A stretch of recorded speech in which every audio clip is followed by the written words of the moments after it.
দিব লাগে হয় না নহয় এতিয়া যেনেকে জন্তু মৰিলে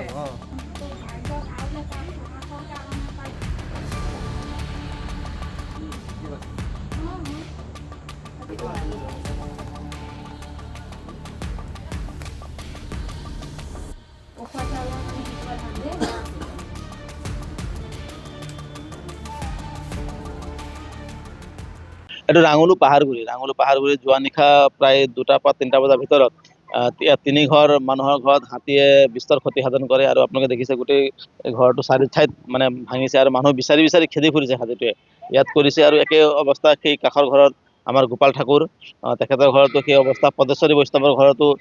হাতীয়ে খুব উৎপাত কৰিছে আৰু মানে খুব বিস্তৰ ক্ষতি সাধন কৰিছে ঘৰবিলাক মানে একেবাৰে এটা ধ্বংসস্তূপত পৰিণত হোৱা নিচিনা হৈছে বৰ্তমান আৰু আমি খুব মানে কালি ৰাতিটো উজাগৰে নিশা পাৰ কৰিবলগীয়া হৈছে গোটেই গাঁৱৰ ৰাইজে ভয় আৰু শংকাৰে আমি পাৰ কৰিবলগীয়া হৈছে আৰু এইটো আজিৰ ঘটনা বুলি নহয় আপোনালোকে বিভিন্ন সময়ত বাতৰি কৰিয়ে আছে দেখি আছে গোটেই কলিয়াবৰখনত কি হৈ আছে আপোনাৰ সোণাৰী গাঁও হাটবৰ শিলঘাট লৈ পেলাই বিস্তীৰ্ণ অঞ্চল আপোনাৰ ইফালে আপোনাৰ দাৰিগুজি ইফালে আমাৰ চিকনি বামুণী আমগুৰি নতুন ডাঙা কালাপানী ৰাঙলু এই গোটেই বিস্তীৰ্ণ অঞ্চলত হাতী মানুহৰ সংঘাতৰ এটা মানে এটা খুব মানে ভয় লগা ছবি এটা আমি দেখি আছো প্ৰত্যেক দিনে আৰু এই ঘটনাটো প্ৰত্যেক বছৰে তীব্ৰৰ পৰা তীব্ৰতৰ হৈ গৈ আছে কিন্তু তাৰ বিপৰীতে স্থানীয় ৰাইজে বন বিভাগক ঠিকেই সহযোগিতা আগবঢ়ায় আমিও বন বিভাগৰ লগত সহযোগিতা আগবঢ়াওঁ বিভিন্ন ক্ষেত্ৰত কিন্তু চৰকাৰ ফালৰ পৰা বন বিভাগৰ ফালৰ পৰা যিটো ৰাইজে সহযোগিতা বা যিটো সাহস পাব লাগিছিল যিটো সকাহ পাব লাগিছিলে সেইটো কিন্তু আমি পোৱা নাই আৰু আমি ভয় শংকাৰে আমি দিন পাৰ কৰিবলগীয়া হৈছে এইটো খুব চৰম দুখ আৰু আক্ষেপেৰে মই আপোনালোকৰ আগত ব্যক্ত কৰিছো আৰু চাওক চৰকাৰে আঁচনি লৈছে ৰাইজৰ কাৰণে চৰকাৰে মানে গজমিত্ৰৰ এটা আঁচনি ঘোষণা কৰিছে কিন্তু সেই গজমিত্ৰ আঁচনি আজিলৈকে আমাক ঢুকি পোৱা নাই চৰকাৰে কৈছে যে খেতি নষ্ট কৰিলে আমি ক্ষতিপূৰণ দিম সেই আঁচনিবিলাকে কিন্তু ৰাইজক ঢুকি পোৱা নাই আৰু সেই পুৰণীয়া ব্ৰিটিছ কলীয়া যিটো দিনৰ যিবিলাক নীতি সেই নীতিৰে চলি আছে এটা ঘৰ ভাঙিলে 2000 টকা কম্পেনচেশ্যন দিব তাকো 5 মাহ 6 মাহ ৰ'ব লাগিব এটা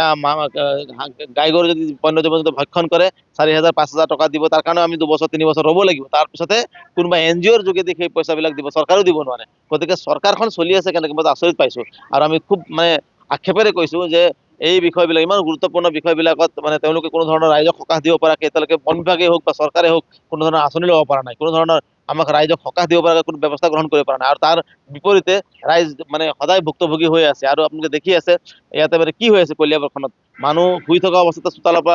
চোতালত আনি পেলাই চোচৰা আনি পেলাই মানুহ মাৰিছে হাতীয়ে ঘৰ ভাঙিছে কিন্তু